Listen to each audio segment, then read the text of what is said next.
The name J. Peters was mentioned here earlier today. J. Peters was the man that recruited Whittaker Chambers to Soviet espionage.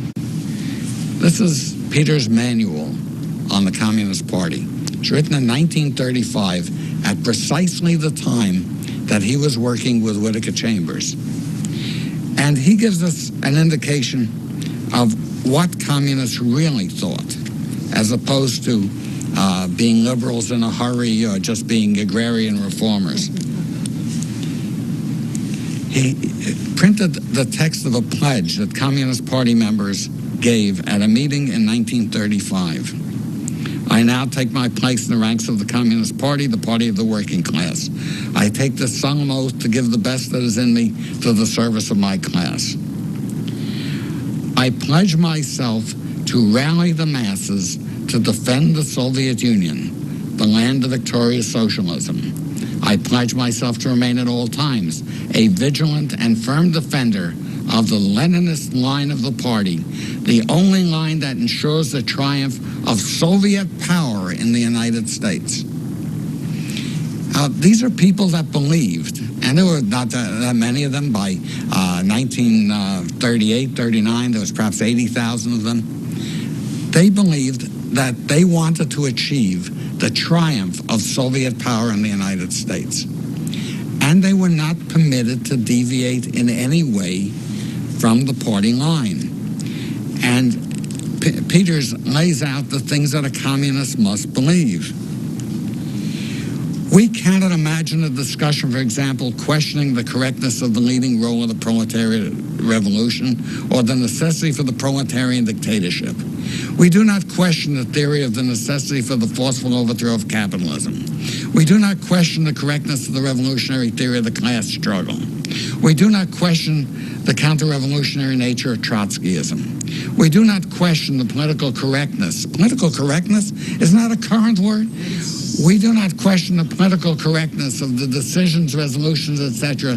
of the Executive Committee of the Communist International. In other words, they could not question anything that the party leaders told them they were supposed to believe. One of the best methods, or the most effective methods that the communists ever used, was to demonize somebody. And once he is made a demon, then the issue no longer needs to be discussed. The facts are irrelevant. So Joe Stalin, who mastered that technique in a wonderfully named pamphlet in 1937 called Defects in Party Work and Measures for Liquidating Trotskyite and Other Double Dealers, pointed out the necessity to kill people for supporting Leon Trotsky. The net result, of course, oh, by the way, Molotov, his comrade-in-arms, wrote a pamphlet, too, called Lessons of the Wrecking Diversionist Espionage Activities of the Japanese German Trotskyite Agents. This was, of course, nonsense, too. Trotsky was not a German agent or a Japanese agent. Trotsky was not an enemy of the Soviet Union. He taught his people the unconditional defense of the Soviet Union. But Trotsky criticized Stalin. So he then became the focus of the hate. And Trotskyism became the excuse for the murder of millions of people in the Soviet Union. Not because they supported Trotsky, most of them did not, but because it was a wonderful weapon to beat anybody who raised any question, who said anything that Stalin didn't like. After World War II, Stalin had a fight with Tito, and the American Communist Party put out this brochure, The Struggle Against the Tito Fascist Agents of Imperialism. And hundreds of people in Eastern Europe were executed as supposed followers of the Tito fascists. And Tito, of course, was not a fascist. Many of them had no relationship to Tito at all. But by demonizing somebody, as the American communists succeeded with the help of the liberals in demonizing McCarthy, it became possible not to have to discuss the issues. Who cares if Jon Stewart's service was turning over confidential State Department documents to a magazine connected with Soviet intelligence? The important thing was you're supposed to hate Joe McCarthy. And this is a very successful campaign, and it exists in the academic and intellectual community today. Nobody has a good word, with the exception of Stan Evans, to say about McCarthy, because, and Reed Irvine points out that he also said something in defense of McCarthy. Don't forget Arthur Herman.